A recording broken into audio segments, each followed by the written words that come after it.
Have you ever seen a more dominant champion in the MMA sport than Islam Makhachev?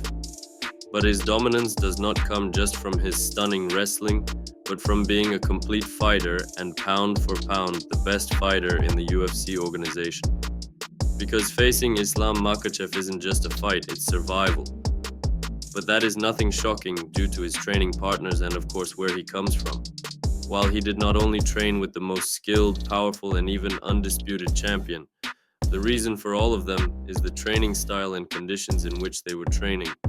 Like the rest of the Caucasian territory, the harsh conditions, the fall of the Soviet Union, and even bare wrestling, Dagestan is no exception, but even the first to come to mind when somebody thinks of a high-level wrestler. While they did not have high-tech gyms, they needed to rely on what they had, simple yet most effective training styles. And of course, Islam is no exception. By having a coach who was the undisputed champion in UFC, Khabib Nurmagomedov, it's not shocking why he is the best pound-for-pound fighter. Also, if you want a free 7-day training and nutrition plan for fighters and bodybuilders with boxing basics and bonus quick testosterone tips, check the description. Don't forget to like and subscribe. Breakdown of his style. Like we know, because Islam is Dagestani, he primarily uses wrestling as his fighting style and base. While we all know that, you probably did not expect him to outshine some of the greatest boxers in the UFC, which is a living nightmare for all other fighters, a Dagestani who has high-level stand-up. While he does not fear staying on his feet when he sees that it's getting difficult, he transitions into the ground game, like in the fight with Oliveira. Oliveira has an orthodox stance, and Islam is in southpaw. As always, the fight starts hard. Oliveira steps up with a kick, which he misses, but nonetheless, that does not bother him because the guy just goes forward. He forces his opponents to fight because he knows that if the fight goes to the ground, he will dominate. But we will see if that is true with this one. With a couple of punches back and forth, Charles attempts a takedown, which he succeeds in with a body lock. With some elbows and punches, Oliveira goes for a triangle choke, which he fails.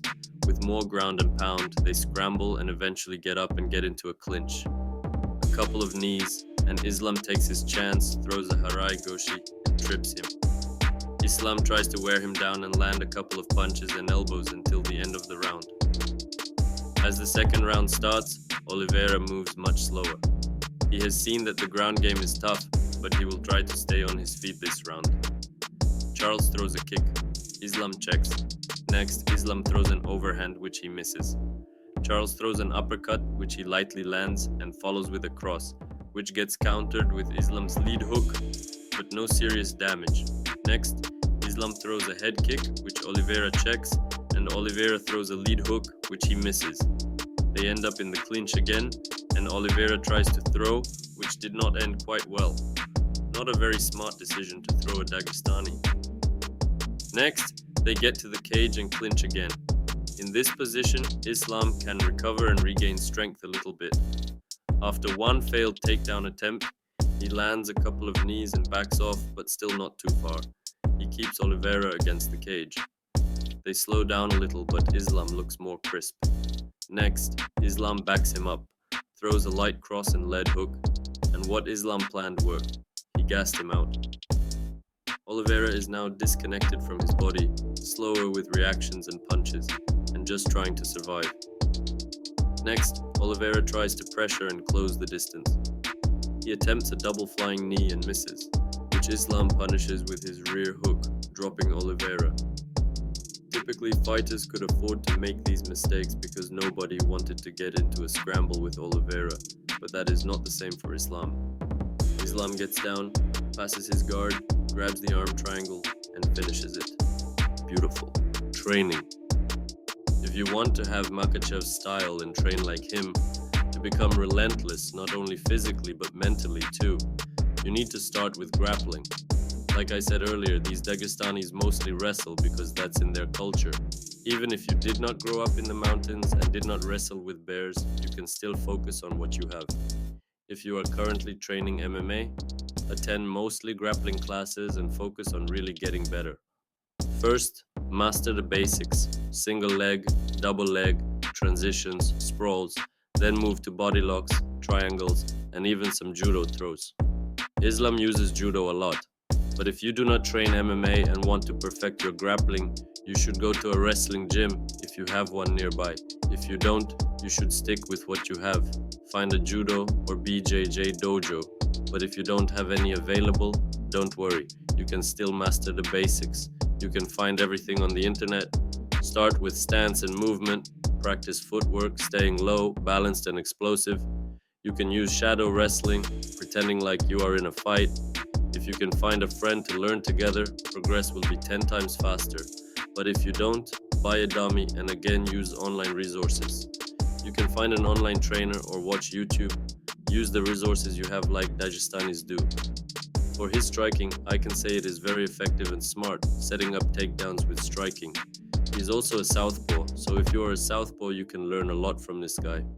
Of course, if your upper side is grappling, but what separates him from other Dagestanis is that his stand-up is on the level of some of the highest level fighters in the organization, like Poirier and Volkanovski. If you are training MMA, focus on perfect timing and setting up takedowns. Also, perfecting your technique can never hurt, except your opponent.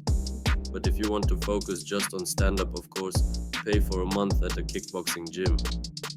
Strength and conditioning.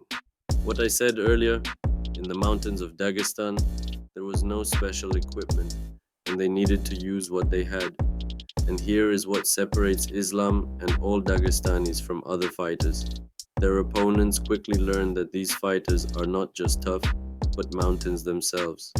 They grow up, live and train in the cold mountains.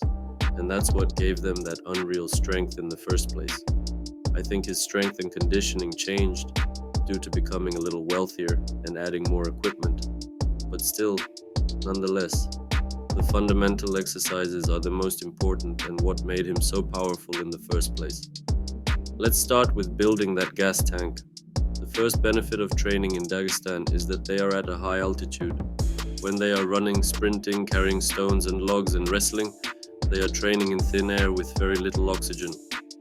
If you are asking yourself how that is possible, you die from 5 rounds of sprints and they do it more with less oxygen.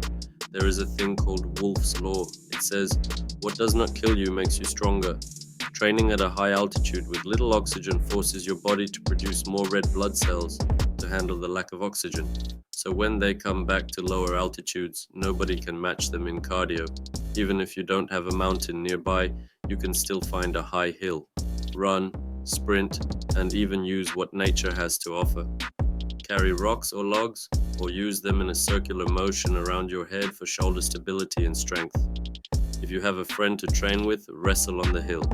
Believe me, when you come down, your cardio will be much better. For strength, wrestling alone gives you unbelievable strength gains. But Islam also uses weights and body training to maximize gains.